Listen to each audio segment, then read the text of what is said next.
আসসালামু আলাইকুম প্রিয় দর্শক, আপনারা কি জানেন যে বাংলাদেশের যে আইন, সেই আইনে কত বছর পর্যন্ত একজনকে শিশু বলা হয়?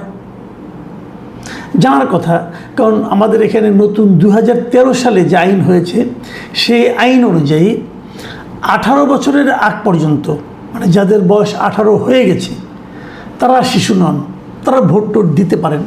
তার আগের সময়টা পর্যন্ত সবাই আইন অনুযায়ী শিশু।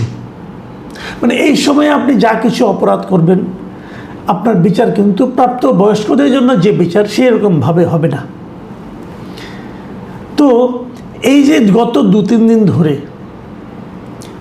যে আন্দোলন হচ্ছে, শিক্ষামন্ত্রী পদত্যাগ চাই, শিক্ষামন্ত্রী কেন এই অন্যায় করলো, এই যে দাবিগুলো, এগুলো প্রধানত এই আন্দোলনের সঙ্গে যারা জড়িত ছিল, আমার ধারণায় এদের একটা বড় অংশ মানে কি, ধরেন আমাদের এখানে যেটা হয়, ইন্টারমিডিয়েট পাস করতে করতে কিন্তু 18ই হয়ে যায়, 18 একটু হয়তো 18-19, এরকম বড় জোর 19-19-এর মধ্যে সবাই ইন্টারমিডিয়েট পাস করে যায়।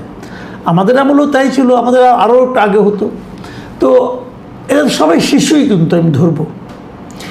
এই শিশুদের যে ভোগান্তির শিকার হতে হয়েছে, এর জন্য শিক্ষামন্ত্রীকে সবাই দায়ী করছেন। আমিও করেছি, আমিও মনে করি উনি কাজটা অন্যায় করেছেন, উনি ভুল করেছেন, উনি অযোগ্যতার পরিচয় দিয়েছেন, সবই আমি বলছি। এবং তারপর উনি আবার সেটা ভুল স্বীকারও করেছেন, সরিও বলেছেন, সবই ঠিক আছে। কিন্তু এই শিশুরা শিক্ষামন্ত্রীর পদত্যাগের দাবিতে অনড়, তাকে পদত্যাগ করতেই হবে।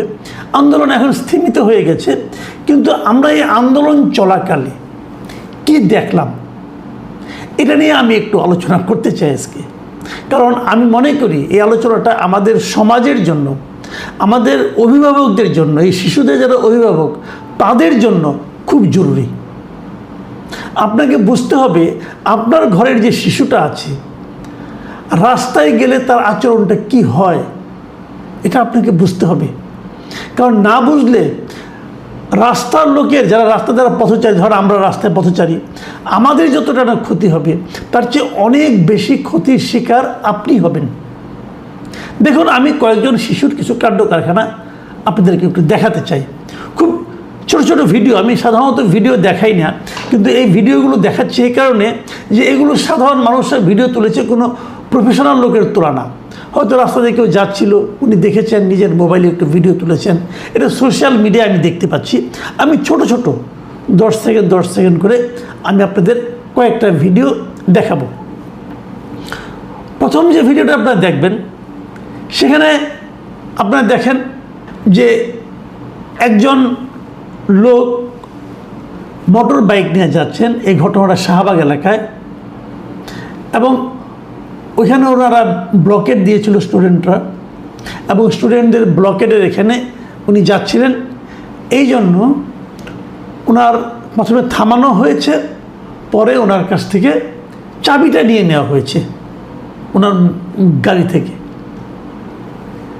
এবং ওই ভদ্রলোক বারবার বলছিলেন যে তোমরা আমার চাবি কেন নিচ্ছ, এবং যে নিচ্ছে সে চাবি নিয়ে চলে যাচ্ছে। তো এই যে ঘটনাটা, ভাবুন, একটা শিশু সে এরকম করতে পারে। এই ভদ্রলোকের মোটর সাইকেলের চাবিটা যদি সে নিয়ে নেয়, তাকে তো খুঁজে পাবে না ভিড়ের মধ্যে, সে কে নিল সে জানলো না।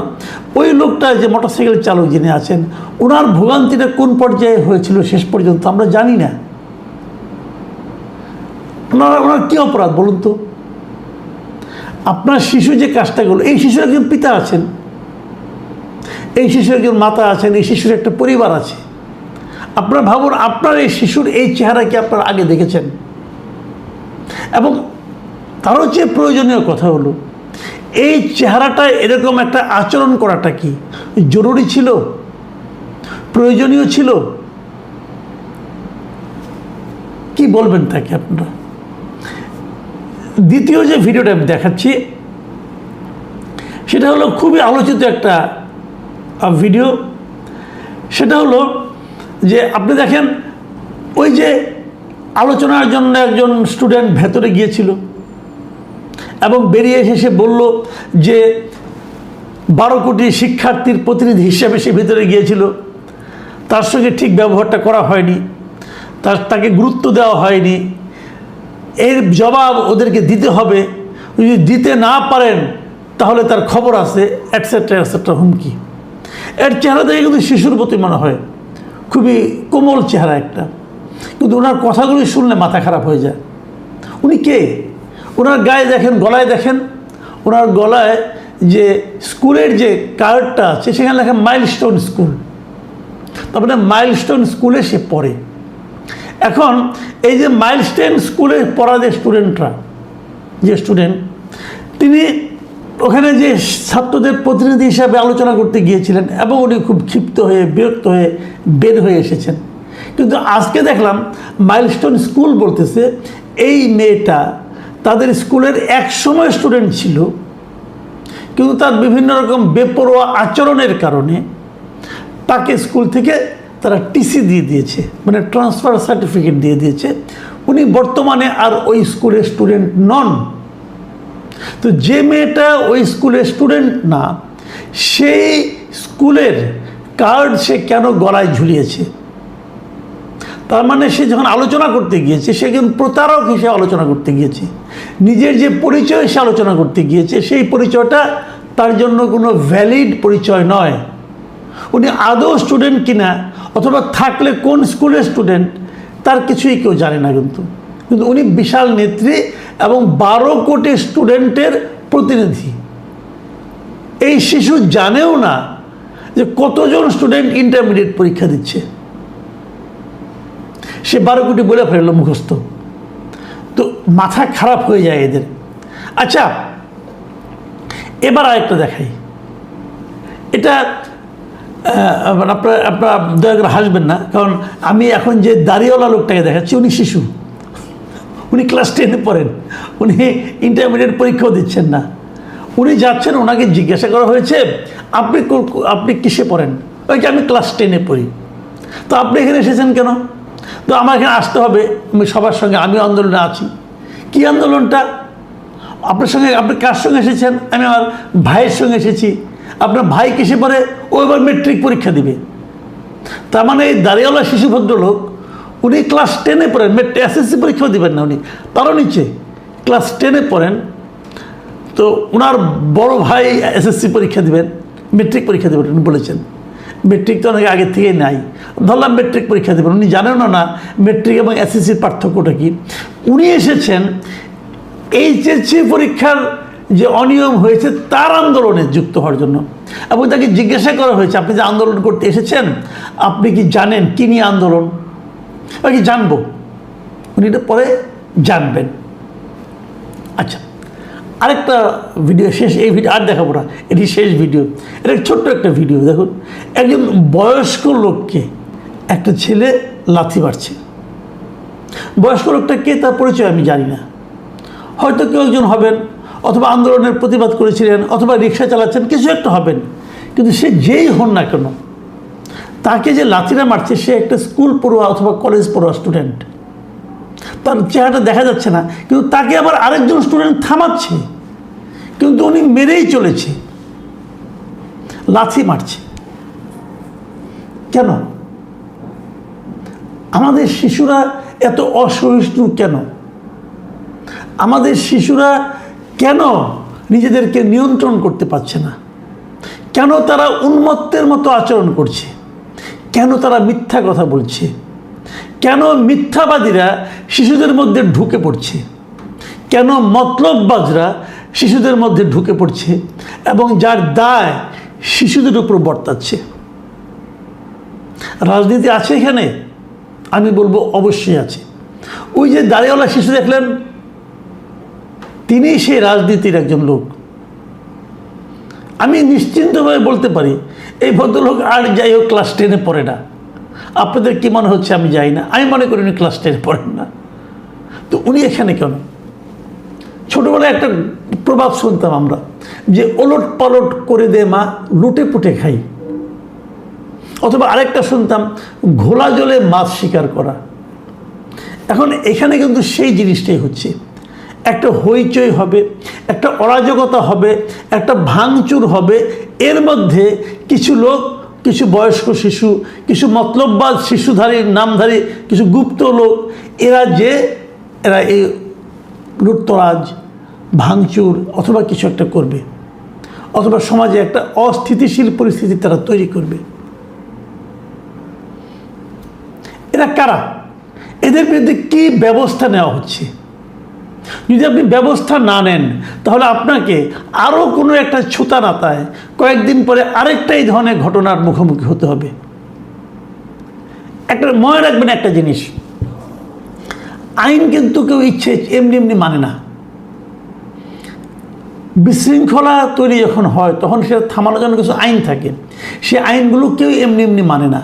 পৃথিবীর সবাই যদি আইন এমনি এমনি মানত তাহলে তো আইন প্রয়োগকারী সংস্থারই দরকার হতো না। আইন মানাতে হয়। যখন আপনি আইন না মানাতে পারবেন তখন একসময় তখন সেটাকে মব বলা হয়, এবং একসময় এই মব আপনার উপর কিন্তু চলে আসবে। আমরা যখন একটা সুস্থ স্বাভাবিক সমাজের কথা বলি তখন সেই সমাজকে আমরা মনে করি যে সেই সমাজে যারা নাগরিক থাকবে তারা আইন মান্যকারী নাগরিক থাকবে। আর যদি কেউ কেউ আইন না মানে তাহলে যারা আইন মানে তারা ক্ষতিগ্রস্ত হয়, তারা অসহায় হয়ে পড়ে। আমি কিন্তু বলছি না একবারও যে শিক্ষামন্ত্রী যে কাজটা করেছেন, শিক্ষামন্ত্রীর মন্ত্রণালয় যে কাজটা করেছেন, শিক্ষা মন্ত্রণালয় যে কাজ করেছেন, প্রশ্নপত্র ভুল করেছেন, দুর্যোগের মধ্যে পরীক্ষা দিতে স্টুডেন্টদেরকে বাধ্য করেছেন, এই সবগুলি ন্যাক্কারজনক ঘটনা। কিন্তু পাশাপাশি আমি এটাও বলবো, এই ন্যাক্কারজনক ঘটনার সুযোগ যারা নিচ্ছে, যারা শিক্ষামন্ত্রী পদত্যাগ দাবি করছে, এখনই করতে হবে। উনি সরি বলার পরে না সরি মানব না, পদত্যাগ তাকে করতে হবে। আচ্ছা ভাবুন তো, শিক্ষামন্ত্রী পদত্যাগ করলেন, তাতে কি প্রশ্নপত্র ঠিক হয়ে যাবে? তাতে কি যারা ভিজেছিল তাদের জ্বরটা ভালো হয়ে যাবে? তা তো হবে না।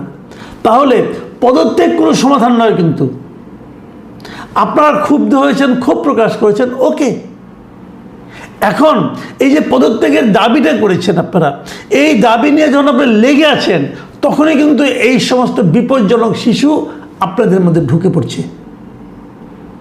তখনই কিন্তু শিশুদের এই সমস্ত বিপজ্জনক আচরণ সাধারণ মানুষের কাছে দৃশ্যমান হয়ে উঠছে।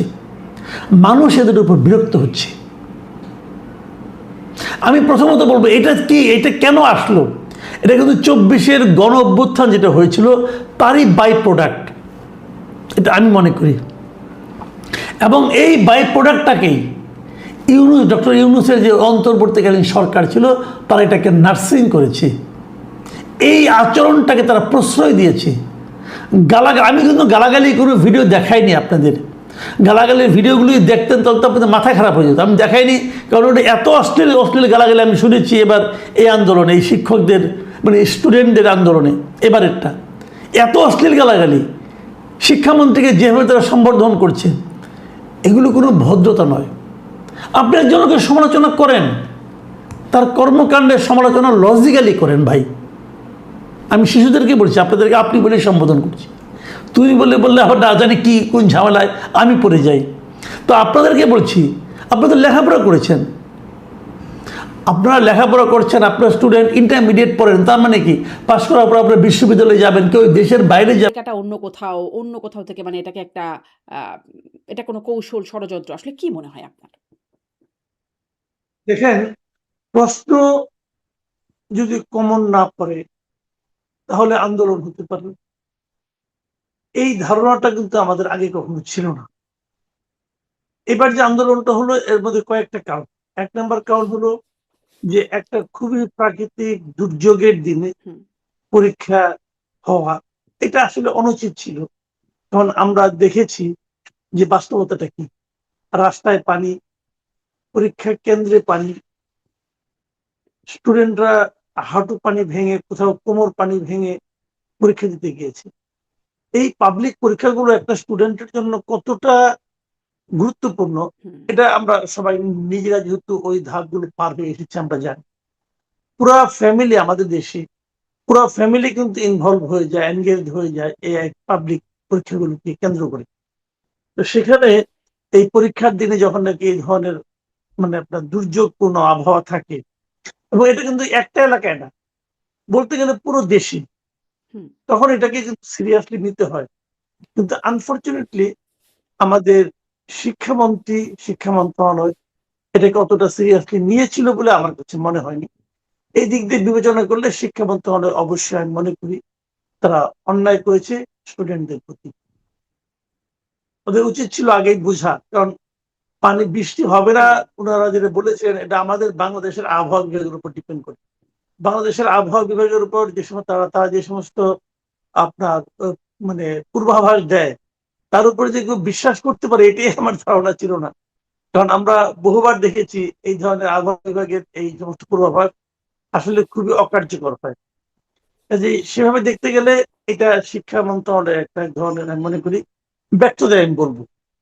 দ্বিতীয় যে বক্তব্যটা আছে এখানে সেটা হলো যে পরীক্ষার প্রশ্নপত্র, এটাও খুব ভয়ঙ্কর একটা অন্যায় যে একটা পরীক্ষার প্রশ্নপত্রে যে ফিজিক্সের যে প্রশ্নপত্রটা দুটো প্রশ্নই ভুল, মানে প্রশ্নই ভুল, মানে অবাস্তব রকম ভুল। এই ধরনের প্রশ্ন কিভাবে করা হয় এটাও আমার বুঝে আসে না। তো মানে যে প্রশ্নটা মানে অ্যাবসার্ড টাইপের কোশ্চেন আর কি। তো এটা বড় ভুল। এখন শিক্ষামন্ত্রী এই ক্ষেত্রে একটা অজুহাত দিচ্ছেন যে এটা আগের সরকারের আমলে করা প্রশ্ন। এটা আমার কাছে আরো অবিশ্বাস্য ঠেকেছে। পরীক্ষার প্রশ্ন গিয়ে 1 বছর 1.5 বছর আগে হয় নাই। উনি এটা কি বললেন আমি কিছু বুঝলাম না। আচ্ছা, উনি বলছেন যে কয়েকটা পরীক্ষা বাতিল হয়ে গেছে, এগুলো পরে সেগুলো বাতিল করেছে এবং পরবর্তী সময় পরীক্ষা নেবে। পরবর্তী সময় মানে কি? নিশ্চয়ই 1-1.5 মাসের মধ্যে অথবা 15-20 দিনের মধ্যে নিবে। যখন সে 15-20 দিন পরে পরীক্ষাগুলি নেবে তখন প্রশ্নপত্রটা কে করবে? এটাও কি 1 বছর আগের করা নাকি? বলেন আপনি এটা কি হয়? এই যে প্রশ্নপত্র তো যত কন্টেম্পোরারি একটা সময় করবে ততই তো আমি মনে করি ভালো হবে। আর একটা প্রশ্ন করতে, একটা প্রশ্নপত্র করতে 1 মাসে বেশি লাগার তো কোনো কারণ দেখি না। একজন প্রশ্ন বা একজন অথবা একাধিক লোক প্রশ্নপত্র করবেন, একজন চেক করবেন। এই তো বিষয়গুলো তো এরকম। এটা 1 মাস লাগার তো কোনো কারণই নাই। কিন্তু নাকি 1 বছর আগে এক অজুহাত দিয়ে উনি অন্যের উপর দায় চাপানোর চেষ্টা করেন। আমাদের সোসাইটিতে এই জিনিসটা খুব আছে। এই যে নিজের দায়টা অন্যের উপর চাপানোর চেষ্টা। ভাইরে পরীক্ষা হচ্ছে আপনার সময়। যদি এই পরীক্ষাটা খুব ভালোভাবে হতো তাহলে উনি কি ক্রেডিটটা আগে সরকারকে দিতেন? নাকি উনি নিজেই নিতেন? বলেন আপনি। উনি তো নিতেন। তো ক্রেডিটটা আপনি নিচ্ছেন কিন্তু দায়টা আপনি অন্যের উপর চাপাচ্ছেন। এই যে মানসিকতাটা না খুবই হুম, নিম্নরুচির মানসিকতা। তো এটাও আমি মনে করি শিক্ষা মন্ত্রণালয়ের দোষ। আচ্ছা, এখন আমার প্রশ্ন হলো এই সমস্ত এবং উনি তো পরে অনেক কিছু বলেছেন যে যে প্রশ্নগুলো ওই 2টা প্রশ্নের জন্য ফুল মার্কস দিবেন, এটাও একটা জোড়াতালি মার্কা কাজ, এটাও আমি পছন্দ করি নাই। তারপরে উনি বলেছেন যে যে পরীক্ষাগুলো হয় না সেটা পরবর্তী সময় হবে। মোটামুটি উনি কিন্তু একটা সমাধান দিয়েছেন। হুম। তো বা যারা আর পরীক্ষা এই মিস ব্রয়লার করেছে নিয়ে তারা যে কথাটা পরবর্তীতে দিতে বলেছেন, পারবে। হ্যাঁ, এটাও হ্যাঁ, বলেছেন। হ্যাঁ। ব্রয়লার নিয়ে যেটা বলেছেন এটা এই ধরনের কথা কিন্তু আমাদের অনেক গার্জিয়ানই কিন্তু তার ছেলে মেয়ে সম্পর্কে বলেন। আমরাও বলি যে এদের সহ্য ক্ষমতা কম, বেশি আদরে মানুষ হয়, এরকম কথাবার্তা আমরা ফান টান করে বলি। উনিও কিন্তু বলার হুম, সময় উনি ওনার নিজের কন্যার উদাহরণ দিয়ে কিন্তু কথাগুলি বলেছেন। যে এই কথাটা ওনার মুখ দিয়ে মানায় না এই কারণে, লজিক্যালও মনে হয় না আমার কাছে। লজিক্যাল মনে হয় না এই কারণে, যদি উনি মনেই করেন যে আজকালকার দিনের ছেলে মেয়েদের সহ্য ক্ষমতা খুবই কম, যদি মনে করেন তাহলে উনি পরীক্ষা নিলেন কিভাবে? যদি মাথার মধ্যে একটু পানি পড়লে জ্বর হয়ে যায় তাহলে আপনি পানি তো পড়েছে, তাহলে আপনি পরীক্ষাটা বন্ধ করলেন না কেন? উনি যদি মনে করেন আসলে ব্রয়লার মুরগি তাহলে এই ব্রয়লার মুরগিদের উনি তো ওনার সুবিধা অসুবিধাটা ওনার দেখা উচিত ছিল না কি? তা তো উনি দেখেন নাই। হুম, কাজেই এটা বলাটাও অন্যায় 1 নম্বর, শুনতে ভালো শোনায় না। আর দ্বিতীয়ত যদি এটা মিন করে তাহলে তো পরীক্ষাটা ওনার আরো আগেই স্থগিত করা উচিত ছিল, বলা উচিত ছিল বৃষ্টি হচ্ছে এখানে গেলে ছেলে মেয়েরা যেহেতু ব্রয়লার টাইপের ক্যারেক্টার এ যদি অসুস্থ হয়ে যাবে কাজেই পরীক্ষা বন্ধ, হুম, এটা বলতে পারতেন। তা না বলে উনি দায় চাপান। তারপরে প্রশ্ন আমার হলো দেখেন আজকালকে বাচ্চাকে আমরা ব্রয়লার ব্রয়লার বলছেন উনি, এই বাচ্চা কিন্তু ব্রয়লার হয়ে জন্মগ্রহণ করেনি। জন্মের পর আমরা সবাই মিলে একটা বাচ্চাকে ব্রয়লারে রূপান্তরিত করেছি।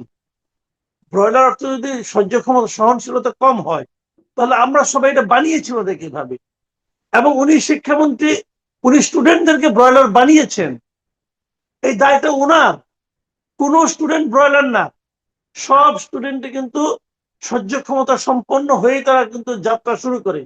কিন্তু আমাদের কারিকুলাম বলেন, আমাদের শিক্ষা পদ্ধতি বলেন, আমাদের টিচিং স্টাফ বলেন, আমাদের প্রশ্নপত্র বলেন, আমাদের পরীক্ষা পদ্ধতি বলেন, এই সবগুলি মিলিয়ে আমরা ওদেরকে ব্রয়লার বানিয়ে এখন আমরা নিজেরা বাহাদুরি নিচ্ছি যে ওরা ব্রয়লার। আমাদের আমলে আমরা খুব বিশাল কিছু ছিলাম। তো উনি পরীক্ষা পদ্ধতি নিয়ে খুব আলোচনা করেন। ওনার সমস্যাটা কি হয়েছে জানেন? উনি যখন নাকি 2001 সালে যখন ক্ষমতায় আসে বিএনপি, ওই সময় উনি স্বাস্থ্য প্রতিমন্ত্রী ছিলেন এবং ওই সময় থাকাকালীন ওই সময় নকলের খুব প্রভাব ছিল। উনি নকল দমনে খুব ভালো ভূমিকা রেখেছিলেন। এটা গত 20 বছর ধরে লোকজন ওনাকে স্মরণ করিয়ে দিয়েছে এবং উনি এক পর্যায়ে বিশ্বাস করেছেন যে শিক্ষামন্ত্রী হওয়ার প্রধান কাজ হলো নকল থামানো। এটা তো ওনাকে বুঝতে হবে যে এর মধ্যে 20-22 বছর পার হয়ে গেছে। এই 20-22 বছরের সারা দুনিয়ার শিক্ষা ব্যবস্থা চেঞ্জ হয়ে গেছে। এখন পরীক্ষা পদ্ধতি কি হবে এটা নিয়ে, এটা শিক্ষা মানে মন্ত্রণালয়ের কাজ না। শিক্ষা মন্ত্রণালয়ের কাজ হলো শিক্ষা ব্যবস্থা কেমন হবে। গত 55 বছর ধরে আমাদের দেশ স্বাধীন হয়েছে। এই 55 বছরে আমরা আমাদের কোনো শিক্ষা নীতি করতে পারি নাই। আমাদের শিক্ষার কোনো স্থায়ী চেহারা নাই। আমাদের শিক্ষাটা চলছে অ্যাডহক ভিত্তিতে। একটা করে গভর্নমেন্ট আসে আর নিজেদের মতো করে শিক্ষা সাজায়। নানান আপনি এক্সপেরিমেন্ট হয়। ধরেন কিন্তু জনাব মাসুদ কামাল, তাহলে কি আপনি বলবেন যে এই আন্দোলনটা মানে শিক্ষার্থীরা খুব যৌক্তিকভাবে এই আন্দোলনটা করছে, তার পদত্যাগের দাবিতে আন্দোলন? না, না, না, একদম না, একদম না, হুম, একদম না। কারণ আমি বলি আপনাকে, আমি এই শিক্ষা নিয়ে এমনি শেষ কথাটা বলে তারপরে এই আন্দোলনে আমি আসছি। দেখেন, গত 15 বছর ধরেন 2010 সালে অথবা 9 সালে একটা স্টুডেন্টের শিক্ষা জীবন শুরু হলো। হুম, ঠিক আছে? তো 2010 সালে যদি শুরু হয়ে থাকে 15 বছর শিক্ষা জীবন মানে তার শিক্ষা জীবন শেষ। ঠিক আছে? আওয়ামী লীগ আমলে শিক্ষা জীবন শুরু করে তার শিক্ষা জীবন মাস্টার্স পর্যন্ত 15 বছর শেষ করে ফেলেছে। হুম, এই 15 বছরে সে যা শিখেছে সেই শিক্ষাটা কি বর্তমান সময়ের প্রেক্ষিতে গ্রহণযোগ্য? সে তো ওই সময় শিখেছে যে বঙ্গবন্ধু শেখ মুজিবুর আমাদের স্বাধীনতার স্থপতি, উনি এই স্বাধীনতার ঘোষণাও দিয়েছেন, উনি এইভাবে কিন্তু শিখেছে। এবং ওখানে জিয়াউর রহমান নাই। জিয়াউর রহমান নামে একজন ব্যক্তি, উনি সেক্টর কমান্ডার ছিলেন, অথচ উনি হয়তো বা আইএসএর এজেন্ট। এই ধরনের শিক্ষা কিন্তু গত 15 বছর ধরে আমাদেরকে দেওয়া হয়েছে। এখন তার ছোট ভাই যা নাকি, তার সন্তান যে নাকি এখন পড়াশোনা করতে যাচ্ছে, তারা শিখতেছে আমাদের স্বাধীনতার মহানায়ক হলো জিয়াউর রহমান। আগামী 5 বছর সেটা শিখবে। এবং ওখানে গোলাম আজম সাহেব ভালো মানুষ, উনি পাকিস্তানের অখণ্ডতা রক্ষার জন্য চেষ্টা করেছেন। হুম, উনিও কোনো খারাপ লোক না। খারাপ লোক হলো শেখ মুজিব। উনি যুদ্ধ একটা লাগাই দিয়া পাকিস্তানে চলে গেছিল যে আমার তোমরা অ্যারেস্ট করে নিয়ে যাও, এবং ওনার কোনো ভূমিকা ছিল না। এই যে শিক্ষাটা নেবে, এখন দুই ভাইয়ে তো খাওয়ার টেবিলে মারামারি করবে। একজন বলবে যে না মহানায়ক হলো জিয়াউর রহমান, আরেকজন বলবে মহানায়ক হলো শেখ মুজিব। মানে ঘরে ঘরে আপনি একটা ঝগড়া লাগাই দিচ্ছেন। শিক্ষা ব্যবস্থা যখন সরকার পরিবর্তনের সঙ্গে সঙ্গে পাল্টে যায়, সেটাকে আসলে কোনো শিক্ষা ব্যবস্থাই বলা যায় না। এটা হলো রাজনৈতিক টানা, রাজনৈতিক মিউজিক্যাল চেয়ার বলতে পারেন আপনি। রাজনৈতিক মিউজিক্যাল চেয়ার হচ্ছে আমাদের এখানে। তো আমাদের রাজনৈতিক নেতৃবৃন্দ যারা আছেন, আমাদের রাষ্ট্র পরিচালনার দায়িত্বে যে লোকগুলো আছেন, এরা এতটাই সংকীর্ণ মনা। এই যাবৎকাল সেই আমরা সেই 91 সাল থেকে দেখে আসছি, এদের মন মানসিকতা এত সংকীর্ণ যে তারা আসলে আমাদের জাতিকে একটা কুশিক্ষার মধ্যে ঠেলে দিচ্ছে। এইগুলো শিক্ষার একটা দিক। সেখানে এরা দাবি করছে শিক্ষামন্ত্রী পদত্যাগ করলো। আচ্ছা, ধরলাম শিক্ষামন্ত্রী পদত্যাগ করলো, তবে কি সমস্ত যে যে দাবিগুলো সব সমাধান হয়ে যাবে? কিচ্ছু হবে না, কোনো সমাধান হবে না। মাঝখান থেকে কি হবে, আপনি একটা যদি শিক্ষামন্ত্রী পদত্যাগ করেন, আমি মনে করি এটা বিশাল একটা ক্ষতি হয়ে যাবে। যদি সরকার শিক্ষামন্ত্রীকে পদত্যাগ করতে বলেন, আমি মনে করি সরকার এই যে একটা ইনভাইট করলো একটা রাজনৈতিক সংস্কৃতি, এই ইনভাইটেশন থেকে সে আর বেরোতে পারবে না। যে কিন্তু কোনো কিছু পদত্যাগ হবে করতে উল্টো বলবে না পথে এটা চলে। মোটামুটি বোঝা যাচ্ছে সরকারের এবং মানে সংসদের যে ক্যারেক্টার তাদের থেকে বোঝা যাচ্ছে পদত্যাগ হয়তো করতে বলবে না। কিন্তু দাবির মুখে মানে আন্দোলনের মুখে দাবিগুলো মেনে নেওয়া, এটাও একটা বার্তা কিনা? মানে এটা তাদের আগেই বোঝা উচিত ছিল, বোঝেন নাই। কিন্তু আন্দোলনের মুখে দাবি মেনে নিচ্ছেন। ফলে এবং শিক্ষার্থীদেরকে বলতে শোনা যাচ্ছে খুবই মানে আ এখন শিক্ষার্থীরা একটু ভিন্ন রকমভাবে কথা বলেন। আগে হয়তো আমাদের সময় আমরা এভাবে বলতাম না। তারা বলেন যে এই শিক্ষামন্ত্রীকে সময় শেষ হয়ে গেছে, মানে নানান রকম তাকে ওয়াটারমেলন বলছেন। মানে বেশ ক্রিয়েটিভ শব্দ ব্যবহার করছেন। ওয়াটারমেলন এবং সাথে, সাথে তাকে অশ্রাব্য গালিগালাজও করছে। সেটিও আবার শোনা যাচ্ছে বিভিন্ন জায়গায় আন্দোলনের সময়। উম মানে আ এটা কেমন মনে হচ্ছে আপনার কাছে? এটা কি আসলে তারা স্বপ্রণোদিতভাবেই করছে বলে মনে হয়? এটা হলো 2024 যে গণ আন্দোলন হয়েছে তার সাইড ইফেক্ট, এবং আমাদের 2024 পরে যে সরকারটা এসেছিল ইংরেজ সরকার, তারা কিন্তু এই সাইড ইফেক্টটাকেই মূল হিসাবে তারা নার্সিং করেছে। যে তুমি কত বড় বিপ্লবী সেটা প্রমাণ হবে তুমি কতটা অশ্লীল কথাবার্তা বলতে পারো, তুমি কতটা মুরব্বীদেরকে সঙ্গে বেয়াদবি করতে পারো, হুম, এর উপর ডিপেন্ড করবে তুমি কত মানে বড় বিপ্লবী। এটা ওনারা নার্সিং করেছেন, বুঝলেন, একদম গালি দিয়া, তাহলে গালি, হুম। অশ্রাব্য গালি দিয়ে একজন লোক জাতীয় নেতা হয়ে গেছে। আপনি আমাকে বলেন রে ভাই, এটা কোন দেশে বাস করি? এই যে হাদির কথা আমি বলছি, আপনি পুরো আন্দোলনের সময় তো আমি ছিলাম রে ভাই, আমি তো মানে বিদেশ থেকে আসছি নাই, আমি তো দেশে ছিলাম। এই আন্দোলনে কোথাও হাদি নাই, কিন্তু আন্দোলন শেষ হওয়ার পরে কেবল গালাগালি, মানে গালাগালি করে ও জাতীয় নেতা হয়ে গেছে। এখন নজরুল ইসলামের পাশে তার কবর হচ্ছে, এখন তার বঙ্গবন্ধুর নাম চেঞ্জ করে তার নামে হল বানাইতে হবে, তার নাম পাঠ্য বই রাখতে হবে। তার বোন বলতেছে জিয়াউর রহমান নাম পাঠ্য বই থাকবে কেন, মানে কথা থাকবে কেন, হাদিরটা থাকা উচিত। জিয়াউর রহমান কি হাদির যে বড় নেতা ছিল? তা বলতেছে তার লোকজন। তো এখন এগুলো যে আমরা শুনতেছি, ওনার যোগ্যতাটা কি? উনি প্রচন্ড অশ্লীল গালাগালি করতে পারতেন। তো এখন এই গালাগালি করে কিন্তু জাতীয় নেতা যে হওয়া যায়, এটা আমরা এই ইউনূস সাহেবের আমরা দেখলাম। ইউনূস সাহেব এটাকে নার্সিং করেছেন। যে ওনার মানে ইউনূস সাহেব কি জানেন, খুব মেটিকুলাসলি উনি আমাদের এই যে সমাজ, আমাদের সামাজিক যে ব্যবস্থা, আমাদের সামাজিক যে রীতিনীতি, সবকিছু কিন্তু ধ্বংস করে দিচ্ছেন। কিন্তু জনাব একদম মাসুদ কামাল মেটিকুলাস। একটু হাদি হত্যাকাণ্ডের বিষয়টা, যেহেতু আমি আসলে এটা নিয়ে আজকের আলোচনার বিষয় না। তবে খুব সংক্ষেপে যদি বলেন। একটা মানে মর্মান্তিক হত্যাকাণ্ড ঘটলো, হাদি হত্যাকাণ্ড। তারপরে আমরা দেখলাম খুব একটা তাণ্ডব ঘটে গেল এবং তখন ওই যে আপনি বলছিলেন হাদিই যেন সবচেয়ে বড় নেতা, হাদিই যেন দেশের একমাত্র ইস্যু, এরকম একটা পরিস্থিতি তৈরি হলো। তারপরে হাদির হত্যাকারীরা পালিয়েও গেল ওই সময়। আ তারপরে মমতা বন্দ্যোপাধ্যায় দেখা গেল একদম বিস্ফোরক মন্তব্যে বলে দিলেন যে হাদির হত্যাকাণ্ডী কারা তিনি জানেন, সেই দেশের সম্পৃক্ততার কথা বলছেন স্বরাষ্ট্রমন্ত্রী। তারপরে আবার সবাই চুপ। এদিকে হাদির ভাই বলে দিল যে জামায়াতের আমিরের পিএস জড়িত, উপদেষ্টাদের কারা জড়িত, বিএনপির এমপি মন্ত্রীদের কারা, কারা যেন আছেন বললেন ফেসবুক পোস্টে। কেউ কোনো কথা বলল না। তারপরে হঠাৎ করে যেই তাণ্ডব, একদম 'প্রথম আলো', 'ডেইলি স্টার' সব ভাঙচুর হয়ে গেল ওই সময়টায়। কিন্তু তারপরে এত বিধ্বংসী বক্তব্যের পরে সবাই চুপ। কেউ কিছু বলছে না। আ মানে হাদিকে নিয়ে মাতামাতিটাও যেন বন্ধ হয়ে গেল। ইনকিলাব মঞ্চ ভেঙে চুরে শেষ হয়ে যাচ্ছে। মানে ব এইটা কি, এটাও কি মানে ওই যে জিজ্ঞাসা করছিলাম শিক্ষার্থীদের আন্দোলনটা কি স্বপ্রণোদিত? এই বিষয়গুলো কি স্বপ্রণোদিত? নাকি এখানেও আসলে অন্য কিছু? না, এই সবগুলি আপনি মানে ওই যে মেটিকুলাসলি ডিজাইন, সবগুলি একই জিনিস। এবারে আন্দোলন আমি তো কতগুলি, আপনি সোশ্যাল মিডিয়া, আমি আজকে সারাদিন মোটামুটি দেখার চেষ্টা করেছি, সোশ্যাল মিডিয়া গুলো থেকে আপনি যদি দেখেন, নিয়মিত দেখবেন, অনেক স্টুডেন্টকে জিজ্ঞাসা করা হচ্ছে। আমি দেখলাম আপনার এই বৈশাখী টেলিভিশনে একটা মানে প্রোগ্রাম দেখলাম, ওখানে ওখানে বৈশাখী টেলিভিশনে একজন লোক জিজ্ঞাসা করছে যে তুমি কোন কলেজে পড়ো? হুম, সে বলতে পারছে না, নাকি আমি যে কোনো কলেজে পড়ি। মানে যখন সে বলে যে কোনো কলেজে পড়ি, তখন মানে সে কোনো কলেজেই পড়ে না। হুম, আরেকজনকে জিজ্ঞাসা করা হলো তুমি কোথায় পড়ো? ওকে আমি স্কুলে পড়ি। তো তুমি তো এখানে আসছো কেন? ওকে আমার বড় ভাইয়ের সঙ্গে আসছি। বড় ভাই কোথায়? বড় ভাইকে ডাইকে নিয়ে আসলো। বড় ভাই বলতে পারলো না সে কোন কলেজে পড়ে। হুম, ব্যাপারগুলি খেয়াল করেন। তার মানে কি এই লোকগুলি কে? আবার এক জায়গায় দেখলাম একজন লেগেছে 300 টাকা করে নিয়ে আসা হয়েছে। 300 টাকা করে নিয়ে আসলে আনতে পারে, কোনো সমস্যা নাই। প্রশ্নটা হলো 300 টাকা কে দিল?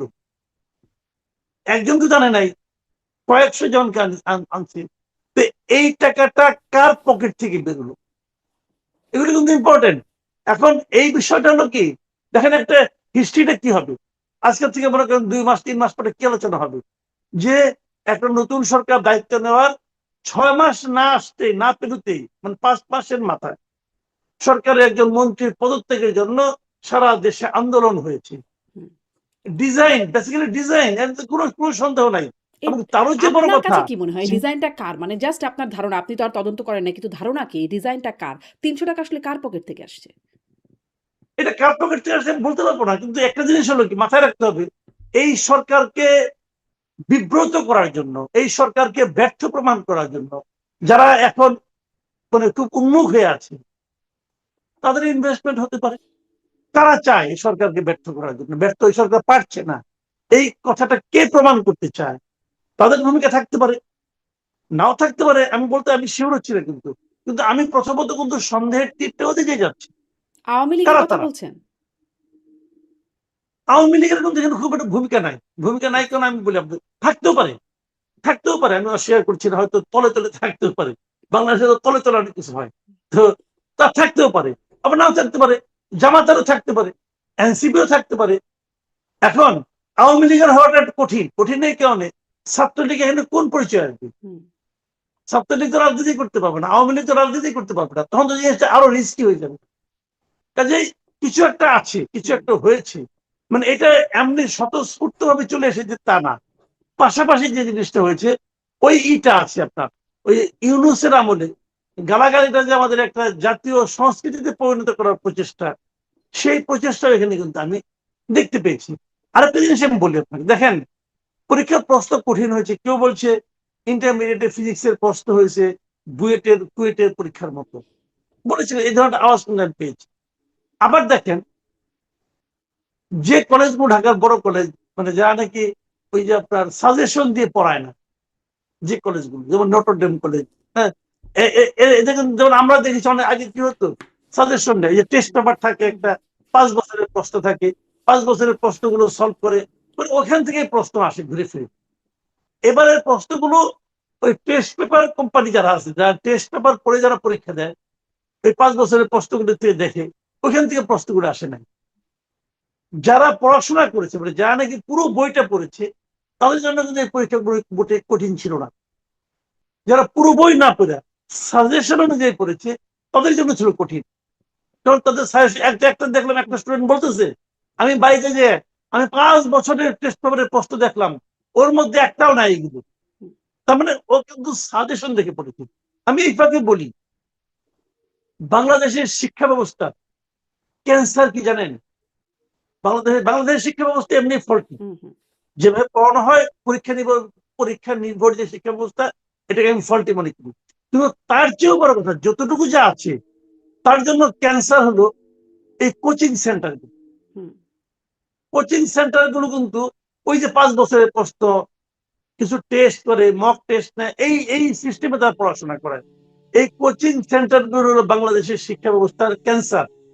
যতদিন পর্যন্ত আপনি কোচিং সেন্টার সিস্টেমটাকে তুলতে না পারবেন, কোচিং ব্যবসাটাকে বন্ধ করতে না পারবেন, ততদিন পর্যন্ত আমাদের শিক্ষা ব্যবস্থা নিয়ে আশাবাদী হওয়ার কোনো সুযোগ নাই। জি, জি। কোচিং কোচিং সেন্টারের কথা সেন্টার বলছেন। কি আপনি করে শিক্ষা জানেন? ব্যবস্থার কথা কোচিং বলছেন সেন্টার তো? আমি সংসদে শুনছিলাম মাননীয় প্রধানমন্ত্রী তিনি বলছেন, তিনি তার বক্তব্যে বাজেট সমাপনী বক্তব্যে তিনি বলছিলেন যে একটা আমি কোট করি, "আমার কেন যেন মনে হয় ফ্যাসিবাদ স্বৈরাচার কোনো একটি বিশেষ গোষ্ঠী, কোনো একটি বিশেষ দেশকে খুশি করতে এই শিক্ষা খাতকে ধ্বংস করার নীতি গ্রহণ করেছিল।"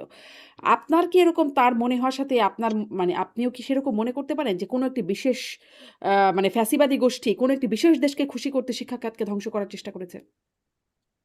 এটা আমি উনি কিভাবে, যেহেতু উনি প্রধানমন্ত্রী, উনি তো আর মানে আপনার ভিত্তিহীন হাওয়ার উপরে কথা বলবেন না। এবং আমরা এই দেশের নাগরিক হিসেবে আমার প্রধানমন্ত্রী আজগুবি কথাবার্তা বলবেন, সেটা আমি বিশ্বাসও করতে চাই না। হতে পারে ওনারটা, বাট আমি নিজে ওইভাবে মানে আমার কাছে কোনো প্রমাণ নাই এবং আমি বলতে পারবো না। কিন্তু আমি এটুকু বুঝি সরকারকে অস্থির করার জন্য, সরকারকে অস্থিতিশীল করার জন্য এই ধরনের কাজ করা প্রয়োজন ছিল। এখন সেটা কাদের ছিল, কারা এই মুহূর্তে রাজপথে আন্দোলনে আছে, এটা আপনি দেখলে বুঝবেন কারা চায় আন্দোলনটা এই মুহূর্তে। আন্দোলন তো সরকারের সঙ্গে একটা বড় বিরোধ এই মুহূর্তে জামাত এবং এনসিপি আছে। তারা তো বারবার বলতেছে যে এই সরকার কথা দিয়ে রাখেনি, এই সরকার গাদ্দারি করেছে, তো বলছে এই কথাগুলো। এখন তারা তো এই সরকার পড়ে গেলে কার লাভ? তাদের তো লাভ। হুম, এই সরকার পড়ে গেলে কিন্তু আওয়ামী লীগের লাভ নাই। হুম, কথাটা খেয়াল করেন, এই সরকার পড়ে গেলে আওয়ামী লীগের লাভ নাই। আওয়ামী লীগ যদি মনে করে তারা আবার রাজনীতিতে ফিরে আসবে, যদি মনে করে, মনে তো অবশ্যই করে, তারা চায় এটা। এবং তারা এটাও জানে এই চাওয়াটা যতটা সহজে বিএনপির কাছ থেকে তারা পূরণ করতে পারবে, তার চেয়ে কয়েক গুণ বেশি কষ্ট হবে জামাত অথবা এনসিপির কাছ থেকে এই দাবিটা আদায় করা। কাজেই তাহলে কি এই তাহলে সরকার কি পেছনে আপনাকে আওয়ামী লীগ যেটা চায় না। জিজ্ঞাসা করছিলাম যে তাহলে কি এর পেছনে আওয়ামী লীগ আপনি মনে করেন কিনা? আপনি বলছেন সেটা সম্ভাবনা কম, থাকলেও থাকতে পারে কিন্তু সম্ভাবনা কম আপনি দেখছেন। আর থাকলে এতক্ষণে নিশ্চয়ই তার গোষ্ঠী শুদ্ধ উদ্ধার হয়ে আসতো। কারণ আওয়ামী লীগ দমনের ব্যাপারে সবাই খুব সচেষ্ট আছে। আ হুম। তারপরেও থাকতেই পারে নিশ্চয়ই আপনি বলছেন। কিন্তু আ মানে জামাত এনসিপি এর পেছনে থাকতে পারে বলে আপনার মানে ধারণা তাহলে? এটাই তো নিয়ম। যখন দেখেন, যখন কোনো অপরাধ ঘটে, অপরাধ বিজ্ঞান কি বলে, যখন কোনো অপরাধ ঘটবে, যারা তদন্ত করবে তারা প্রথমে কি দেখে যে এই ঘটনায় বেনিফিশিয়ারি কি। হুম। এটা কিন্তু একদম প্রথম চিন্তা। তো যদি শিক্ষামন্ত্রী পদত্যাগ করতো এই আন্দোলনের মাধ্যমে, যদি তেমন কিছু হতো, বেনিফিশিয়ারি কে হতো? যারা হতো তারা এই আন্দোলনকে উস্কে দেওয়ার পিছনে থাকতেও পারে। হুম। আমি কিন্তু শিওর করে কিন্তু বলতে পারবো আবার না, কারণ এখানে আমার কাছে এই কিন্তু কোনো প্রশ্নটাও করতে এভিডেন্স চাই আছে। যে এই যে বেনিফিশিয়ারি তারা তো আসলে আন্দোলনের কথা বলছে। সংসদে দেখি খুব ঐক্যের কথা বলছেন। কিন্তু বাইরে আন্দোলন, ঝাঁকুনি দেওয়ার কথা, গরম দেখানোর কথা, ওয়াশ আউট করার কথা ইত্যাদি নানান রকম হুমকি-ধামকি দিচ্ছেন আমরা দেখছি। কিন্তু আসলে কি তারা বেনিফিশিয়ারি হবেন? কারণ এদিকে আবার শেখ হাসিনা ফেরার হুমকিও আছে। যে বছরের শেষে শেখ হাসিনা ফিরবেন। আর মানে শেখ হাসিনা বা আওয়ামী লীগ প্রশ্ন আসলে আবার সবাই ঐক্যবদ্ধ এদিকে। সেক্ষেত্রে এই ঐক্য মানে ঐক্য ছাপিয়ে আন্দোলন বা অনৈক্য এটির কি তারা বেনিফিশিয়ারি হবেন? নাকি আসলে লুজার হবেন এর মাধ্যমে? এই হিসাব নিকাশটা তারা না, করছেন? না, বেনিফিশিয়ারি তারা হবে না, এই কারণে শিক্ষামন্ত্রী পদত্যাগ করলে তো সরকার পড়ে যায় না। হুম, সরকার থাকে, কিন্তু সরকার কিছুটা হয়তো দুর্বল হয়ে যায়। সরকারের নৈতিক অবস্থানটা একটু হলেও নড়বড়ে হয়। সরকার পারছে না, এই ধরনের একটা ধারণা সমাজে প্রচলিত হয়, মানে সমাজে ছড়িয়ে পড়ে যে সরকার পারছে না। হুম। যখন সরকার পারছে না তখন কে পারবে? তাহলে ইমিডিয়েট আমার কার দিকে চোখ যায়, তারা তাহলে বেটার, তাহলে তাদেরকে না এনে আমরা ভুল করেছি, তাহলে তারাই বিকল্প শক্তি। এই ধরনের একটা ধারণাকে কিন্তু তারা তাহলে নার্সিং করার সুবিধাটা পায়। হুম। কাজে ওটা হতে পারে, কিন্তু তারাই ওটা বিকল্প হতে পারে, শক্তি কিন্তু আপনি ভাবছেন। আমাদের তারা ভাবতে পারে কিন্তু অন্য দিক থেকে তো বিকল্প আবার মানে তারাও আবার নক করছে যে আমরা ফিরছি, ডিসেম্বরেই ফিরবেন শেখ হাসিনা। তিনি এটা বলে রেখেছেন। আ ফলে এই বার্তাটা আসলে কেমন? একটু সেই বিশ্লেষণেও যাই যে ডিসেম্বরকেই কেন তিনি পছন্দ করছেন সময় হিসাবে? এর মধ্যে তো ২.৫ বছর যদি ধরি, ডিসেম্বর পর্যন্ত ২.৫ বছর প্রায় হয়ে যাচ্ছে। এতদিন পরে ডিসেম্বরকেই তিনি কেন এত সুনির্দিষ্ট করে কেন বলছেন? কি পরিবর্তন হলো বলে মনে হয় যে এই সময়টা? এবং আপনার কি সত্যিই মনে হয় তিনি ফিরবেন? দেখেন কতগুলি বিষয় এখানে আছে। আমি আজকে তো দেখলাম একটা ভারতীয় মানে পররাষ্ট্র মন্ত্রণালয়ের যে মুখপাত্র, রণধীর তিনি জয়সওয়াল। বলতেছিলেন, হুম, হ্যাঁ, তিনি একটা কথা বলতেছিলেন যে ওনার ফেরা না ফেরাটা ডিপেন্ড করবে ভারতের সঙ্গে বাংলাদেশের যে চুক্তি আছে, বন্দি প্রত্যার্পণ চুক্তি, সেই চুক্তির আলোকে ওনার ফেরা বা হুম। না ফেরাটা নির্ভর করবে।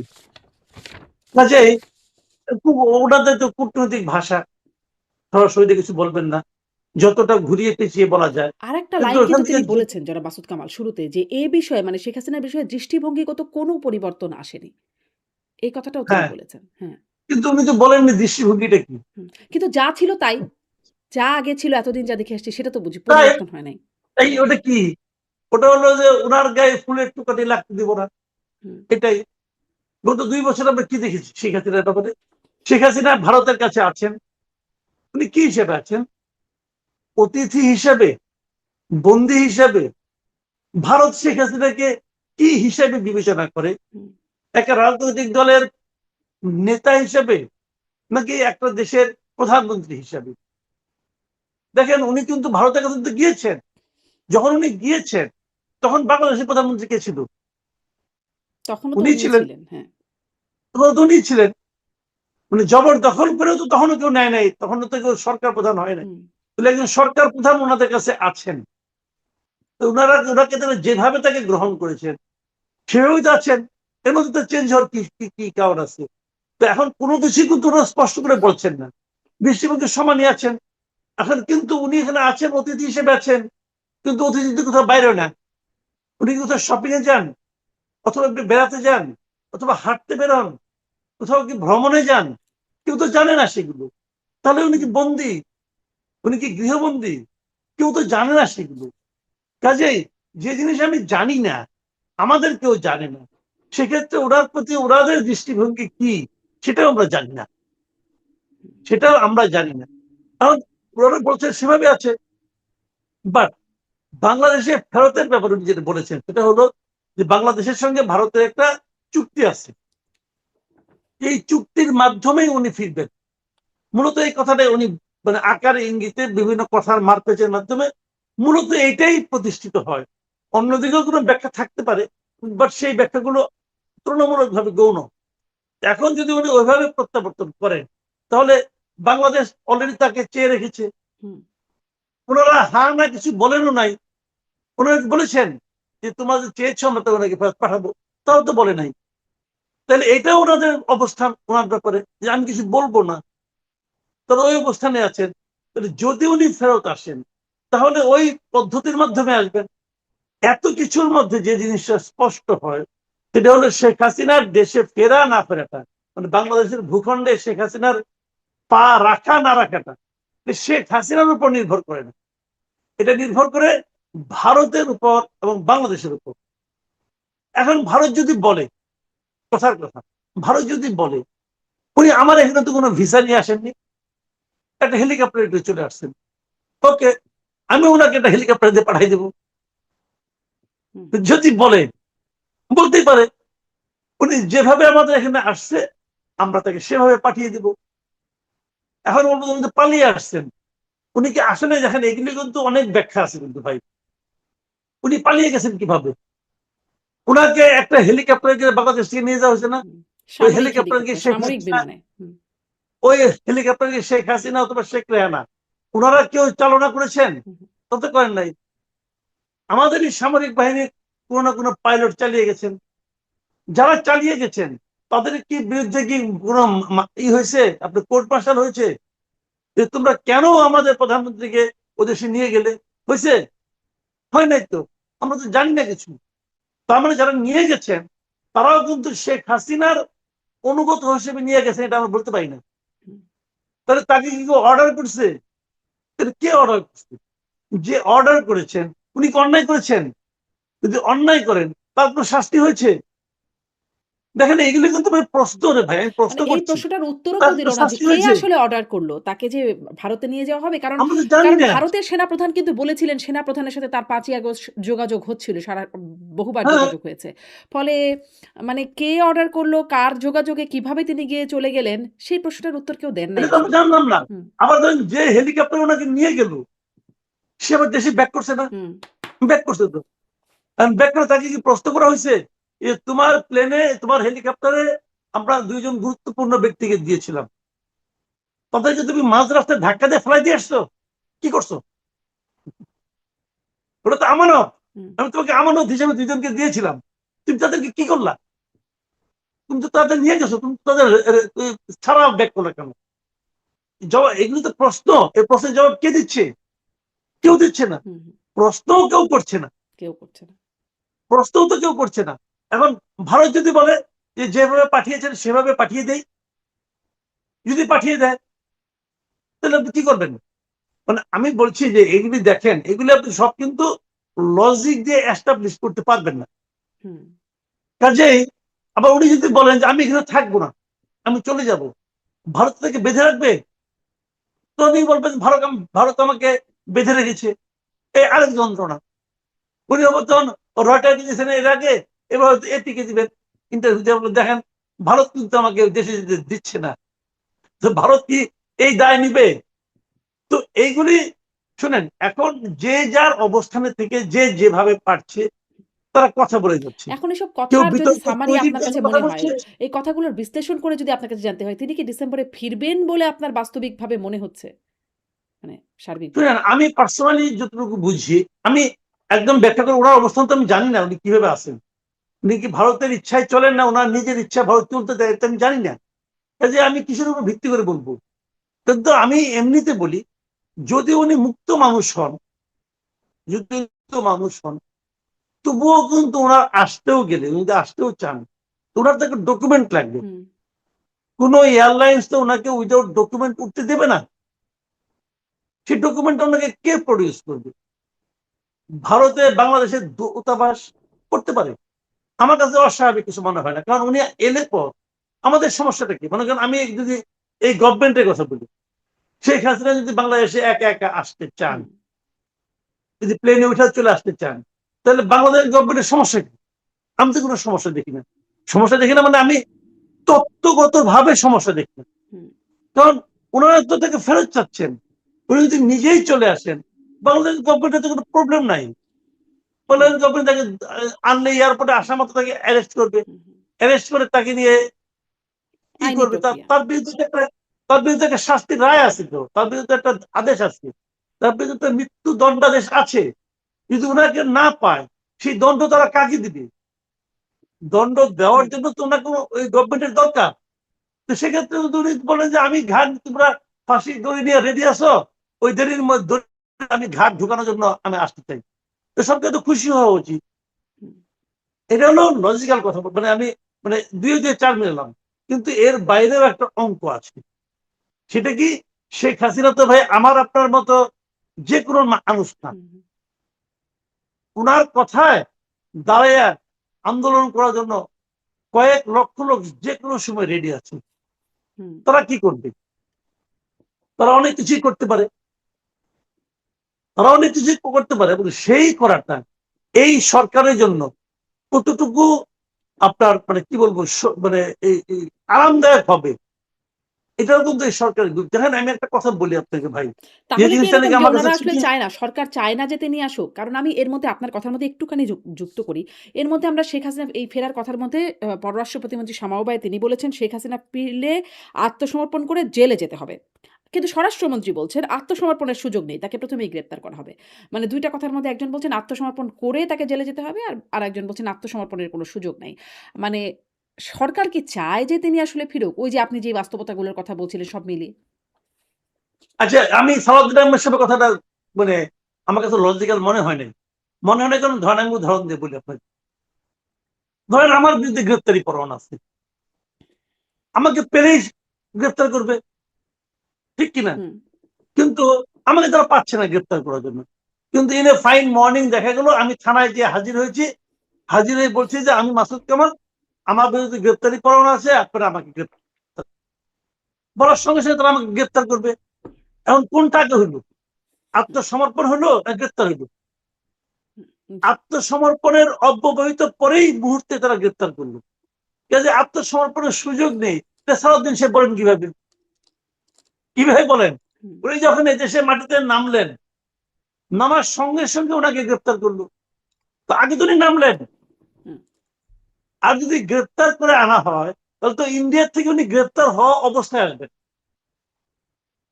কাজে সালাউদ্দিন আহমেদ সাহেবের বক্তব্য ঠিক না, উনি এটা গায়ের জোরে বলেছেন। উনি প্রমাণ করতে চেয়েছেন যে উনি আসতে পারবেন না। ভাই উনি খুব ভালো মতে আসতে পারবেন না, আসতে পারার কে? আমি তো আপনাকে বললাম, যে প্রক্রিয়া পাঠানো হয়েছে যদি সেই প্রক্রিয়া তারা পাঠিয়ে দেয়, তাহলে এখানে গ্রেপ্তার করে আনার জায়গাটা কোথায়? উনি আসলেন, মাটিতে পা রাখলেন, আমি বললেন যে আমি এই মাটিতে আত্মসমর্পণ করতে আসছি। উনি তো নিজেও বলেছেন যে আমি সারেন্ডার করার জন্য যাব। উনি বলেন নাই? হুম, হুম। বলেছেন তো ভাই। উনি তো সারেন্ডার শব্দটা ব্যবহার করেছেন। কাজে এখানে শামা ওবায়দের কথাটা আমি মনে করি তুলনামূলক ভাবে লজিক্যাল। আর সালাউদ্দিন আহমেদ সাহেবের কথাটা ওনার দলের জন্য এক ধরনের মানে কি বলবো এটাকে, মানে এটা লজিকবিহীন কথা। উনি গায়ের জোরে বলতেছেন যে আমরা ওনাকে আত্মসমর্পণ করার সুযোগই দিব না, তো গ্রেপ্তার করে তো ফেলবো। ফিরলে কি হবে সেটা একটু শুনছিলাম যে তাকে গ্রেপ্তার, আইনি প্রক্রিয়া বা লক্ষ, লক্ষ মানুষের আন্দোলনের কথার মানে সেটারও একটা জায়গা আছে আপনার কথা শুনে বুঝছিলাম।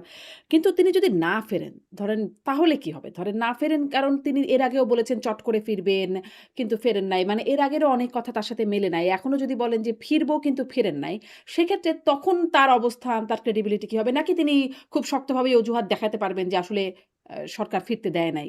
কি মনে হচ্ছে? না ফিরলেও কি হবে সেই অজুহাত তো সবসময় থাকবে। আমরা যখন ছোটবেলায় পরীক্ষা দিতাম, রেজাল্ট খারাপ হলে অজুহাত দিতাম যে প্রশ্ন সিলেবাসের বাইরে থেকে প্রশ্ন করছে, এটা অজুহাত। যে নাকি এইবার আমাদের স্টুডেন্টরা বলতেছে প্রশ্ন কঠিন হয়েছে, এগুলো অজুহাত, আপনি বলতেই পারেন অজুহাত। কাজেই ওনার জন্য ডিসেম্বরের মধ্যে যদি নাও ফিরেন, তাতেই যে ওনার দলের লোকেরা ওনাকে ত্যাগ করবেন তা কিন্তু না।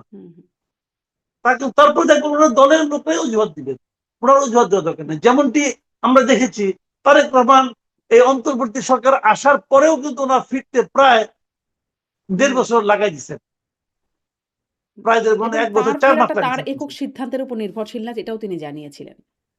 যাই আমি মনে করি এটা অজুহাত, দ্যাট ওয়াজ লেম এক্সকিউজ। আমি তো এটা ভাবতেই চাই না, কারণ আমার কাছে আমি তখন এটা বলেছি যে আপনি যখন বলেন আমার একক সিদ্ধান্তের উপর ফেরাটা নির্ভর করে না, তখন আমরা আতঙ্কিত হই। আতঙ্কিত হই এই কারণে আমি ভাবতেই চাই না যে আমার যিনি নেতা হবেন, যিনি আমার লিডার, যিনি আমার দেশ চালাবেন, তার একটা কাজের জন্য অন্য কারোর উপর মুখাপেক্ষী, এটা আমি ভাবতেই চাই না। অন্য কোনো দেশ, অন্য কিন্তু কোনো সেটা তো শক্তি বাস্তবতা হতেও পারে নাকি? ভাবতে না আমরা হয়তো চাই না, কিন্তু সেটা হতে পারে কিনা বাস্তবতা আপনার, এটা হতে তার সমস্যা, এটা তো আমার সমস্যা না রে ভাই। হুম, এটা হলো আমার আতঙ্ক। আমি যখন জানবো যে আমার সরকার প্রধানের উপর আরেকজন আছে যে নাকি তাকে নিয়ন্ত্রণ করে, সেটা তো আমাকে আনন্দ দিচ্ছে না, আমি তো এখানে আনন্দিত হচ্ছি না। আমি এতে হতাশ হচ্ছি যে আমার নেতা তার নিজের ইচ্ছাই করতে পারে না, তাকে আরো কেউ বলে যে তুমি যাও, তুমি যেও না। এটাতে ভাবতে আমার ভালো লাগে না। কাজেই উনি কেন আসেন না ওনার ব্যাপার, কিন্তু উনি তো আসেন নাই রে ভাই, উনি তো 1.5 বছর লাগাই দিয়েছেন আসতে ওনার। হুম, কাজেই এরকম হতেই পারে, কিন্তু আমরা এগুলো চাই না। কিন্তু আমি একটা কথা বলি, আমরা একটা মানুষকে কিভাবে চিনি, তার অতীত কর্মকাণ্ডের মাধ্যমে চিনি। শেখ হাসিনাকে আমরা দেখেছি এর আগে 1-11-এর সময়ও ওনার আসার ব্যাপারে নানা ধরনের প্রতিবন্ধকতা, এবং এই 1-11 গভর্নমেন্ট বলছে আপনি আইসেন না, উনি কিন্তু মানে আইসা পড়ছেন। এয়ারলাইন্স বলছে তাকে নেবে না, উনি এয়ারলাইন্সের বিরুদ্ধে মামলা করার কথা বলছেন। ওনার কিছু গর্তমি কিন্তু আছে, এবং ওনার সাহসের নিয়ে আমার কোনো সন্দেহ নাই। বাংলাদেশের রাজনৈতিক নেতাদের মধ্যে ওনার মতো সাহসী নেতা আমি দ্বিতীয়টা দেখি নাই ভাই, হুম, বলে কোনো লাভ নাই। হুম, হুম, আপনি হিউম্যানলি চিন্তা করেন, চট্টগ্রামে ওনাকে লক্ষ্য করে মুহুর্মুহু গুলি হয়েছে, কিন্তু ওনার আশেপাশে অনেকে মারা গেছে। বঙ্গবন্ধু এভিনিউতে ওনার ইয়েতে গ্রেনেড ফেলা হয়েছে। অনেকে বলছেন, নানা ধরনের তত্ত্ব আছে যে ওনাকে মারার জন্য গ্রেনেড ফেলায় নাই, ওনার দেখেন ট্রাকের একটু বাইরে পড়ছে, হুম, অমুক হুম, জায়গায় পড়ছে, হুম, এগুলো তারা বলছে। আমি তাদেরকে গেলে বলি যে এভাবেই মারা হবে, আপনি যে এখানে দাঁড়াবেন, দাঁড়ান না দেখি, আপনি দাঁড়াবেন, দাঁড়ান, কেউ দাঁড়াবে না। কাজে এটা ওনাকে হত্যার জন্য মারা হয়েছে, এবং ওই ধরনের একাধিক ঘটনার মধ্যে দিয়ে উনি আসছেন। কিন্তু কাজেই আমি মনে করি যে ওনার সাহস আছে। আমি কেবল ওনার পালিয়ে যাবো, যখন আমরা বলি যে উনি পালিয়ে গেছেন, এই পালিয়ে শব্দটাকে যদি এস্টাবলিশ করতে চান, তখন আমার হিসাব মেলে না যে এই ভদ্র মহিলার তো পালানোর কথা না, কিন্তু হুম, এরা এস্টাবলিশ করেছে। কিন্তু আমার পাশাপাশি আমার কাছে এটাও মনে হয়েছে যে পালিয়ে গেলে প্লেনটা কে চালানো, ওই প্লেনটা যিনি নিয়ে গেলেন, তো উনি কিন্তু পালানোর সহায়তা করছেন। তো যদি পালানোটা অন্যায় হয়, তাহলে যিনি সহায়তা করেছেন তিনি অন্যায় করেছেন, তাকে কেন ধরা হলো না? হুম, হুম, অথবা উনি বলবেন যে না, আমার তো আমার আদেশ, আমাকে অর্ডার করছে, যে অর্ডার করছে তাকে কেন ধরা হচ্ছে না? তো এই সমস্ত অনেক প্রশ্নের জবাব আমরা জানি না, এবং সম্ভবত কখনোই জানা হবে না। হুম। এখন ধরেন কাজেই এগুলো নিয়ে বিবেচনা করলে হুম, আমার মনে হয় যে সুযোগ থাকলে উনি হয়তো আসতে চাইবেন, কারণ উনার অনেকগুলি ইকুয়েশন এখানে কাজ করবে। ওনার তো বয়স হয়েছে, হুম। 80 বছর উপরে বয়স ওনার। জি, সুযোগ থাকলে তিনি আসতে চাইবেন। কিন্তু সুযোগটা আপনি বলছেন যে বাংলাদেশ এবং ভারতের উপর নির্ভর করে। বাংলাদেশ সরকার, ভারতের অবস্থান সেগুলোর উপর নির্ভর করে। এইখানে একটু মানে শুধু কি এই দুটো দেশের উপর নির্ভর করে? কারণ আমরা আসলে যখন তার চলে যাওয়ার পেছনে, পতনের পেছনে তখন আমরা মার্কিনীদের ভূমিকার কথা শুনেছি। তার মুখে যেমন শুনেছি, তেমনি আসলে সম্প্রতি সানজিদা তুলি তিনি পিটার হাস্কের স্ট্রংগেস্ট বা রিয়াল হিরো বললেন এই গণ অভ্যুত্থানকে সফল করার পেছনে। বা আসিফ মাহমুদের কথা বা এমনকি যুক্তরাষ্ট্র প্রশাসনের কথা, ট্রাম্প থেকে শুরু করে জেফ্রি স্যাক্স বা আম সাবেক স্টেট ডিপার্টমেন্টের কর্মকর্তা তাদের কথা শুনেছি যে মার্কিনের কোনো না কোনো একটা ভূমিকা ছিল তার পতনে বা তাদের ইচ্ছার একটা বহিঃপ্রকাশ ছিল এটি। এখন তারা আসলে কি চায়? তাদের নীতিতে, তাদের অবস্থানে কি তাদের কি কোনো ভূমিকা আছে? তারা আসা না আসার পেছনে? নাকি শুধু বাংলাদেশ ভারতের উপর নির্ভরশীল? দেখেন, ভূমিকা দু ধরনের হয়, একটা প্রত্যক্ষ ভূমিকা, একটা পরোক্ষ ভূমিকা। তো প্রত্যক্ষ ভূমিকা এখানে ভারত এবং বাংলাদেশে, পরোক্ষ ভূমিকা অনেকেরই থাকতে পারে, কিন্তু প্রত্যক্ষ ভূমিকা এই দুজন, ভারত এবং বাংলাদেশ। হুম, এমনকি শেখ হাসিনারও না। হুম, ভারত যদি বলে তোমাকে আমি বেরোতে দেবো না, উনি বেরোতে পারবেন না ভাই। ভারত যদি বলে তুমি যাও, উনি যাবেন। কিন্তু প্রত্যক্ষ ভূমিকা হলো ভারত আর বাংলাদেশের, আর বাকি সবাই পরোক্ষ ভূমিকা। এটা আমেরিকা বলেন, অথবা চীন বলেন, অথবা শেখ হাসিনা বলেন, অথবা শেখ হাসিনার বিভিন্ন লিডারদের কথা বলেন, এসব পরোক্ষ ভূমিকা। তবে আমি একটা কথা আপনাকে বলতে পারি, এটা আমি আমার খুব মানে আপনার মানে চিন্তা থেকে আমার মনে হয় যে জিনিসটা, সেটা হলো যে উনি যে বলেছেন না আমার সঙ্গে আমার সিনিয়র নেতারাও আসবেন, আমার ধারণা ওনার সঙ্গে কোনো সিনিয়র নেতা যাবেন না, হুম, কেউ যাবেন না। উনি যখন এই দেশে ছিলেন তখনও তো অনেক ব্যবসায়ী বলেছিল ওনার সঙ্গে কবর পর্যন্ত যাবো, হুম, কেউ কিন্তু যায় নাই। ওনাকে বলেছিলেন একজন এক ব্যবসায়ী বলেছিলেন যে প্রথমত চায় তো ভীষণ অসম্ভবেও চায়, হুম, তো অসম্ভব সম্ভব তো সে চায় না এখন। হুম, হুম, কাজে ওগুলি বলে, কাজে ওনারা কেউ মনে করেন এরা সবাই তো ধরেন ওই বিপুল অর্থের মালিক। অর্থ মানুষ কেন উপার্জন করে বলেন তো? আপনি অর্থ উপার্জন করেন কেন? অর্থটাকে ভোগ করার জন্যই তো করেন। হুম, তো যারা ওনারা সিনিয়র লিডাররা আছেন, ওনারা তো বিপুল অর্থ উপার্জন করেছেন। কেন করেছেন? ভোগ করার জন্যই তো করেছেন। এখন অর্থ রেখে উনি কি জেলে যাবেন মোটা চালের ভাত খাইতে? এটা হয় নাকি রে ভাই?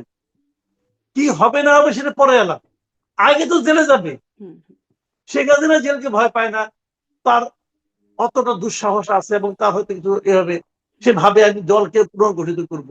কিন্তু ওই লোকগুলি যারা আছে তারা জেলে যাওয়ার জন্য কি উপার্জন করছে নাকি? হুম, আমাদের এক নেতা এই যে আসাদুজ্জামান খান কামাল, বলা হয়ে থাকে উনি নাকি এক কারণ বাজার থেকেই প্রতিদিন নাকি 1 কোটি টাকার বেশি ইনকাম করতেন। তো 1 কোটি টাকা তো আমি জীবনে ভাই চোখেও দেখিনি। তো এত টাকা যে ইনকাম করতেন, ওই ইনকাম গুলি কেন করছেন বলেন তো? ভোগ বলতেছেন না আমরা তো সব টাকা নিতে পারি, অনেকে বলে ইদানিং আমাকে অনেকে বলে টলে যে ওনারা নাকি সব টাকা নিতে পারেন নাই। তাহলে ওখানে কি বাতাস খেয়ে থাকেন নাকি? হুম। বাতাস খেয়ে থাকেন? সব টাকা নিতে পারা তো দরকার নাই রে ভাই। যদি ছিটে ফোটারও নেয়, ওই ছিটে ফোটারও যে ওজন, সেটা দিয়েও তো আমাদের 2 জীবন চলে যাবে। হুম, হুম। কাজেই ওগুলি রেখে আপনার মনে জেলখানায় হয় যে আসতে চাইবে কেউ চাইবে তারা না। তারা আসবেন না।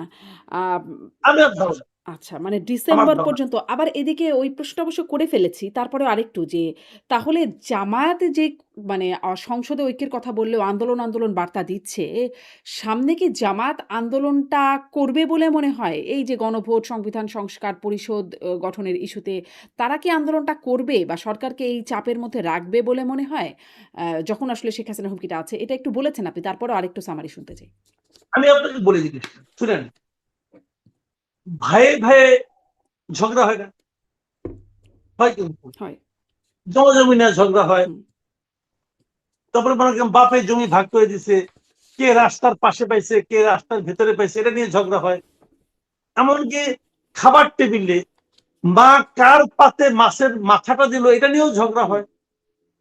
ঝগড়া হয়, কিন্তু এন্ড অফ দ্য ডে সবাই এক বাড়িতেই থাকে। আবার খুনোখুনিও হয় কিন্তু ভাই, ভাই। খুনোখুনি ঘটনা হয়, ওটা কম হয়, হুম, কিন্তু আবার এন্ড অফ দ্য ডে এক বাড়িতেই থাকে তারা করে। তো মামা ভাগ্নেও ঝগড়া হয়, তারপর এন্ড অফ দ্য ডে একসঙ্গে থাকে। তো জামায়াত এবং বিএনপির সম্পর্ক হলো ওরকম, তাদের সম্পর্ক হলো ওই ধরনের। হুম, তারা একসঙ্গে তো ভাই ঘর সংসার করছে না, হুম, অনেক বছর তো একসঙ্গে ঘর সংসার করছে। তো তাদের মধ্যে কিন্তু নীতি নৈতিকতার দিক দিয়ে যে আকাশ পাতাল পার্থক্য, যোজন যোজন পার্থক্য না। এখন দেখবেন হুম, বিএনপির অনেক নেতা কিন্তু জামাতের 71-এর ভূমিকা নিয়ে বিশাল বিশাল বক্তব্য হুম, দেয়, বাণী দেয়। তো ওই 2001 থেকে 6 পর্যন্ত ওই সময় তো এই নেতারাও ছিল, তখন এই বাণী দিত না কেন? হুম, তখন তো একসঙ্গে থাকতো। তাহলে এটা হলো এই এদের বেসটা সেম। এখন যেমন আপনি ধরেন এনসিপি, এনসিপি কি ইলেকশনে আগে বিএনপির সঙ্গে আতাত করতে চায় নাই, হুম, জোট করতে চায় নাই, সবাই জানে চাইছে। বিএনপি তাদেরকে নেয় নাই। তার মানে কি এনসিপি কি আওয়ামী লীগের সঙ্গে আদত করতে গেছিল? যায় নাই তো। কাজে নীতি নৈতিকতা আদর্শের দিক দিয়ে জামাত, বিএনপি, এনসিপি এদের খুব বেশি একটা যোজন যোজন দূরত্ব নাই। এখন যেটা হচ্ছে সেটা হলো মানে জাস্ট ওই একটু যে মাছের মাথাটা আমাকে পাইলাম না, আমি কেন ৭৭টা পাইলাম, এটা তো ১-১৫০ হইতে পারতো, মানে তার মানে ১২০ আপনার হইতে মনে পারতো। হয় যে এটা আসলে খুব বড় কিছুতে পরিণত হবে না, এই বড় কোনো বিরোধ না। টুকটাকের শুনেন, মধ্যে থাকবে। আচ্ছা। একটা জায়গায় তারা জামাত দিতে চাইবে। জামাতের কি লক্ষ্য বলি আপনাকে, জামাতের মূল লক্ষ্য হলো তারা এখন প্রধান বিরোধী দল সংসদে। হুম, আগামীতে ৫ বছর পরে একটা নির্বাচন হবে, ধরেন ৩১ সালে, ২৬ থেকে ৩১ সালে একটা নির্বাচন হবে। জামাতের একমাত্র লক্ষ্য হলো ৩১ সাল পর্যন্ত আওয়ামী লীগকে মাঠে আসতে না দেওয়া। ৩১ সালের নির্বাচনে যেন আওয়ামী লীগ না থাকে, জামাত থাকবে আর বিএনপি থাকবে। তারা আশা করছে ৩১ সালে যদি জামাত এবং বিএনপি থাকে তাহলে জামাত ক্ষমতায় আসবে। এই আশাটা একদম ভিত্তিহীন নয়। নয় এই কারণে আমাদের এখানে যেটা হয় সেটা হলো গিয়ে যে দলটা ক্ষমতায় থাকে পরবর্তীতে যদি একটা অবাধ নির্বাচন হয় তারা নির্বাচিত হতে পারে না, বিরোধী দলটা এসে পড়ে। হুম। ওই সহজ ফর্মুলায় জামাতের এটা প্ল্যান যে তারা তাদের ক্ষমতায় আসতে পারবে, এটা সিম্পল একদম। কিন্তু তার কাজে জন্য একটা জামাতের কন্ডিশন বক্তব্য হচ্ছে হচ্ছে ৩১ যাতে সাল থেকে পর্যন্ত আওয়ামী লীগকে বাইরে রাখতে হবে। আওয়ামী লীগকে বাইরে রাখতে হবে। আওয়ামী লীগ ইলেকশন, কারণ আওয়ামী লীগ ইলেকশন করলেই জামাতের এই কোনো পরিকল্পনা ঠিক থাকবে না। হুম, কাজেই আওয়ামী লীগকে তারা বাইরে রাখতে চায় যেন তারা ক্ষমতায় আসতে পারে। আর বিএনপির প্ল্যান কি করবে এটা বিএনপি জানে, বিএনপির স্ট্র্যাটেজি বিএনপি ঠিক করবে। হুম, কারণ বিএনপি যদি মনে করে আমি আওয়ামী লীগকে আসতে দেবো তাহলে আওয়ামী লীগের জামাতের ভোট কাটাকাটি হবে, তারা বিএনপি আবার ক্ষমতায় যাবে, তারা তো এভাবে চিন্তা করবে। কিন্তু তারা এইভাবে এইটা হলো মূল লক্ষ্য। আমি যেভাবে আপনার বুঝি আর কি। বিশ্লেষণ, জি। আবার আওয়ামী লীগ মনে করে আমি যদি ইলেকশন ঠিকঠাক মতো করতে পারি, যদি ইলেকশনটা অবাধ হয়, দেখেন আমি কিন্তু প্রতিবার একটা কথা বলতেছি যে যদি হুম, নির্বাচনটা অবাধ হয়, হুম, তত্ত্বাবধায়ক সরকার আসলে অবাধ হবে তার কিন্তু কোনো গ্যারান্টি নাই। এবং তত্ত্বাবধায়ক সরকারের প্রধান কে হবে, বিচারপতি কে হবে, এখন যেরকম আগে তো তাও একটু রাগ ঢাক ছিল যে ৫ জন বিচারপতির মধ্যে ৩ জন বিএনপির হইতো, একজন জামাতের হইতো, ২ জন জামাতের হইতো, একজন কিছু একটা হইতো। এখন তার মানে সরকারি দলের ছাড়া কেউ বিচারপতি হয় না।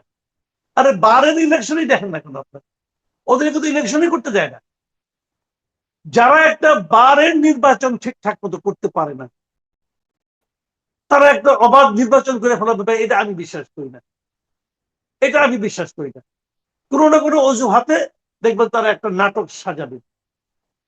আইনজীবী সমিতি, সেখানে আপনি ইলেকশন করতে দিলেন না, তাদের নমিনেশন পেপার জমা নিলেন, জমা নিয়ে বললেন যে আপনারা স্বৈরাচারের দোষর, হুম। অতএব আপনি ইলেকশন করতে দিব না আপনাদেরকে। পৃথিবীর পুরো জায়গায় পুরো ফর্মুলা এটা করবে হয়েছে এখানে। আপনি কি মনে করেন বিএনপির কেন্দ্রীয় নেতৃত্বের সমর্থন না থাকলে এটা হইতে পারতো? পারতো না। হুম, তো যারা একটা বারের নির্বাচন করতে দেয় না, তারা একটা অবাধ নির্বাচন করতে দিবে, ভাই আমি বিশ্বাস করি না ভাই। জি, আমি বেসিক্যালি অবিশ্বাসী লোক তো, জি। আমি এটা বিশ্বাস করি না। সামনে আবার স্থানীয় সরকার নির্বাচনও আছে। সেখানেও আবার আওয়ামী লীগ অংশগ্রহণ করবে বলে জানা যায়। সেটা একটা বড় জায়গা হবে দেখবার যে আসলে নির্বাচনটা কেমন হয়। কিন্তু আমি একটু ওই প্রসঙ্গে আসি। যেহেতু গণমাধ্যম কর্মী হিসেবে আমরা কথা বলি, গণমাধ্যমের জায়গায় একটু কথা বলতে চাই।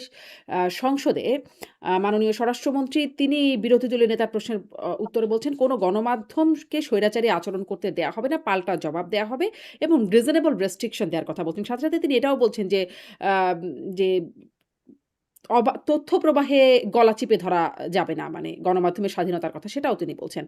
গণমাধ্যম কি আসলে স্বৈরাচারী হয়ে উঠছে? গণমাধ্যমের ভূমিকা আপনার এখন কেমন মনে হচ্ছে? দেখেন আমি একটা কথা বলি আপনাকে, উনি তো স্বরাষ্ট্রমন্ত্রী, তথ্যমন্ত্রী আছেন একজন, তারাও কিছু উনিও কিছু কথাবার্তা বলেন।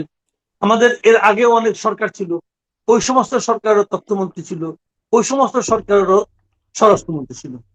এরা যে যা বলে, খালি স্বরাষ্ট্রমন্ত্রীর নামটাকে বাদ দিয়ে হুম, আপনি আজকে থেকে ১০ বছর আগে দেখেন স্বরাষ্ট্রমন্ত্রী কি বলছে, তথ্যমন্ত্রী কি বলছে, এই স্বরাষ্ট্রমন্ত্রী কি বলে, এই তথ্যমন্ত্রী কি বলে, শব্দগত পার্থক্য আছে, ভাবগত কোনো পার্থক্য পাবেন না। ভাবগত পার্থক্য পাবেনই না। প্রত্যেকটা সরকারের তথ্যমন্ত্রী বলবে যে তাদের সময় গণমাধ্যম সর্বোচ্চ স্বাধীনতা ভোগ করছে। আর যদি হাসান মাহমুদ হয় তাহলে সে বলে বসবে যে সারা পৃথিবীতে নাকি এত স্বাধীন গণমাধ্যম আর নাই। হুম, সে কারণ তার লজ্জা শরম কম, সে বইয়ের বলবে। তো বলতেছে সবাই, এবং যারা গণমাধ্যম কর্মী তারা জানে তারা কে কতটা স্বাধীনতা ভোগ করতেছে। আগের সরকারের আমলে বলতো, আওয়ামী লীগ আমলে বলতো সাংবাদিকদের একটা অংশ, তারা বলতো যে ওই আওয়ামী পন্থীর সাংবাদিকরা সুযোগ সুবিধা পায়, আমরা কিছু পাই না। এখন আবার তারা পায়, তারা যে পায় এটা আবার বলে না, আর ওরা যে পায় না এটা বলে। ওরা যদি কেউ একজন পায়, ধরেন জনৈক এক্স, উনি এই জামাত বিএনপির সাংবাদিক না, তো কিছু একটা সুবিধা পেল, সঙ্গে সঙ্গে এরা চিৎকার করবে, এই তো সেই লোক কিন্তু আওয়ামী পন্থী সাংবাদিক, তাকে তো সুযোগ সুবিধা দেওয়া হচ্ছে কেন? সে তো আগের গভর্নমেন্টের আমলে পেয়েছে, এখনো কোনো পাচ্ছে। তার মানে আগের গভর্নমেন্ট যেহেতু পেয়েছে, অতএব প্রমাণিত হচ্ছে যে সে স্বৈরাচারের দোষর, অতএব পাওয়া চলবে না। আবার যদি কোনো নিরপেক্ষ কেউ পায়, সেটাও সমস্যা। তার তো দলের প্রতি কোনো আনুগত্য নাই, হুম, তার তো জাতীয়তাবাদী আদর্শের প্রতি কোনো আনুগত্য নাই, তাহলে তাকে কেন দেওয়া হচ্ছে? তার মানে সব আমাকে দাও, আগে সব ওরা পেত না। আগে যারা বাঘ ছিল তারা এখন বিলাই হয়ে গেছে, আর আগে যারা বিলাইয়ের মতো মিউ মিউ করতো এখন তারা বাঘ হয়ে গেছে। হুম, তো আমাদের গণমাধ্যম তো ভাই এভাবেই চলছে। কিন্তু ইন্টারেস্টিং হলো মালিকদের কোনো সমস্যা হয় না। মালিকরা কিন্তু সব ভালো ভালো আছে, হুম, সব মালিক খুব আরামে আছে, মালিকদের কোনো সমস্যা নাই। সাংবাদিকরা দেখতে ভাবে মরতেছে, ঘুরতেছে। যেমন ধরেন আমি উদাহরণ দিয়ে বলি আপনাকে, তো বলবেন যে ভাই আমি তো আজকে আমি একদম টু দা পয়েন্ট উদাহরণ দিয়ে বলি। এই যে ধরেন সৈয়দ আব্দুল আহমেদ, উনি এখন প্রধান তথ্য কর্মকর্তা হয়েছেন। তো উনি আওয়ামী লীগের আমলে কেউ ছিলেন, বেকার ছিলেন না ভাই, দেখতাম প্রেস ক্লাবে যে চুপচাপ এক কোনায় যে হুম, বসে থাকতেন, ছিলেন তো চুপচাপ, ভালো মতো কথাবার্তা বলতেন না। আমি ওনাকে বলতাম, আব্দুল ভাই আপনি সামনে ইলেকশন করবেন হুম, নাকি, সামনে আপনি প্রেস ক্লাবের সেক্রেটারি বসে ইলেকশন করেন, উনি যাকে সেক্রেটারি ছিলেন, ইলেকশন করেন, সভাপতি ইলেকশন করেন। উনি বলতেন না এখন আর কোনো ঝামেলা চাই না। মানে উনি টিকে থাকতে চাচ্ছেন, কিন্তু বাঘের মতো করে নয়, বিড়ালের মতো করে, যে আমি টিকে থাকবো, সময় সুযোগের অপেক্ষায় থাকবো, যেই সুযোগ আসবে আমি প্রধান তথ্য কর্মকর্তা হয়ে যাব। হুম, হুম। হয়ে গেছেন, কোনো প্রবলেম কিন্তু নাই। উনি কিন্তু লোক ভালো, আমি না কিন্তু খারাপ। উনি আমার কলিগ ছিলেন, আমার 2 দিনের পত্রিকা, ওনার সঙ্গে আমি একসঙ্গে চাকরি করছি। অত্যন্ত চমৎকার লোক, ওই আমার যে খুব ওই পছন্দের মানুষ ওই উনি। কথাতেই স্পষ্ট মানে আগের বিলাইরা এখন বাঘ, আগের বাঘরা এখন বিলাই। এই অবস্থাতে এসে পৌঁছেছে।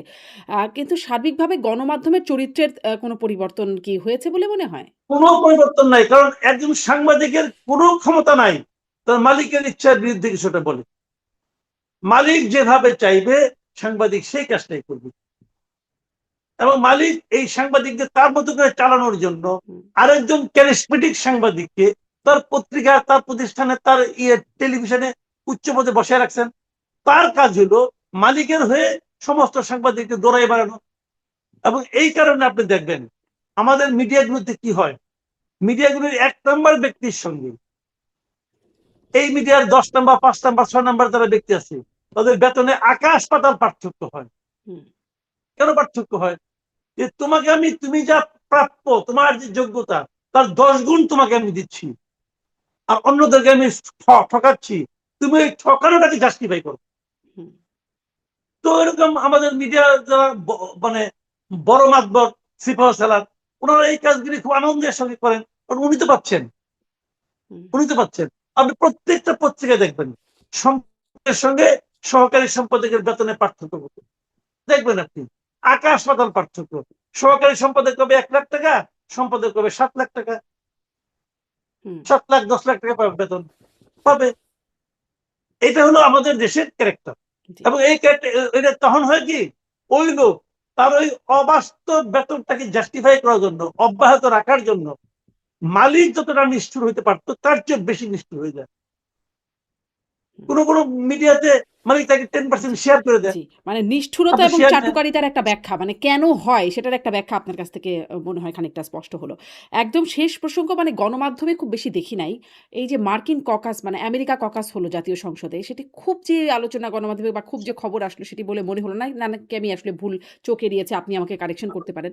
আ সেটি কেন হলো না সেটি একটু জানতে চাই।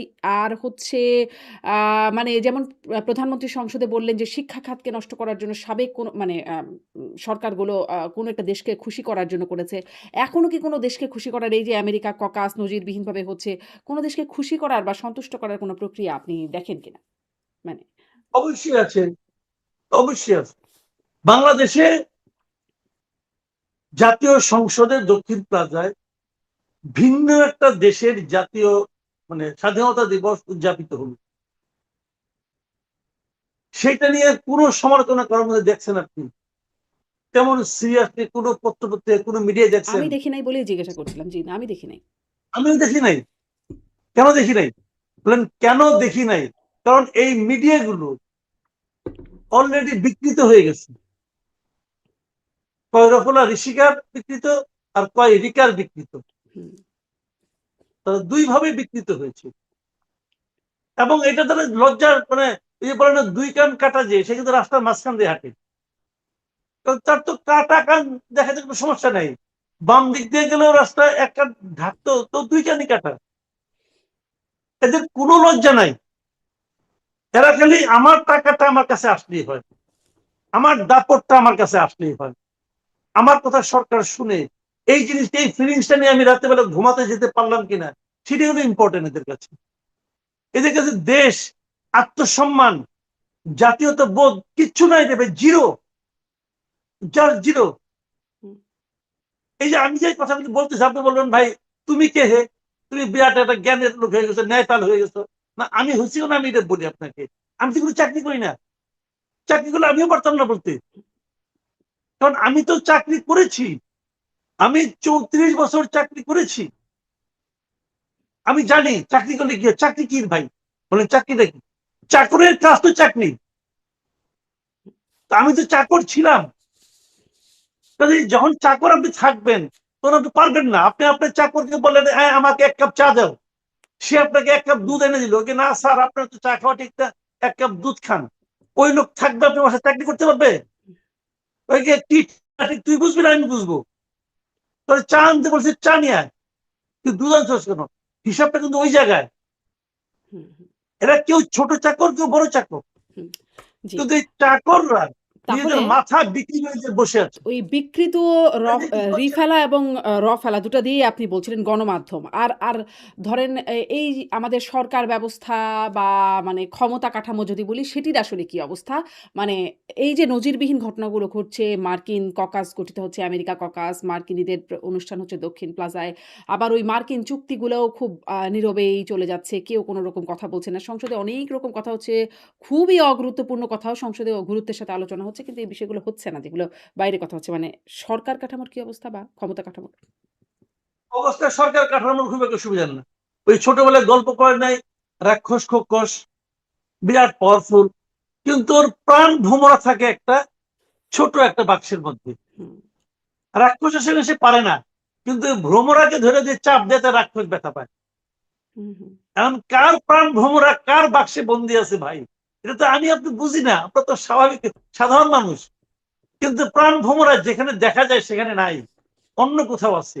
হুম, এবং এটা দেখভাল করার জন্য তাদের ২ জন লোক আপনি বলেন এ পর্যন্ত বিএনপি গভর্নমেন্টকে তারেক রহমান সাহেবকে কাউকে এ পর্যন্ত বলতে শুনছেন যে হোয়াই খলিলুর রহমান? খলিলুর রহমান যার বিরুদ্ধে বিএনপি নিজে প্রেস কনফারেন্স করছে যে অন্তর্বর্তীকালীন সরকারের এই লোকটাকে বাদ দিতে হবে, সেই লোকটাকে তারা নিয়ে পররাষ্ট্রমন্ত্রী বানাইছে। কেন বানাইছে? এই প্রশ্ন সবার মনে। যেই দিন ক্যাবিনেট গঠন করা হয়েছে সেই দিনই আমি প্রশ্ন করছি। আমার তো ছোটখাটো হলেও একটা প্ল্যাটফর্ম আছে। বিভিন্ন সরকারি বিভিন্ন প্ল্যাটফর্মে ভাড়াটে হিসেবে খাটতেও যাই, ভাড়াটে বক্তা হিসেবে আপনার এখানেও আসি। তো যখন ওই সময় যেখানে গেছি আমি কিন্তু এই প্রশ্নটা করছি হুম, যে কেন খলিলুর রহমান?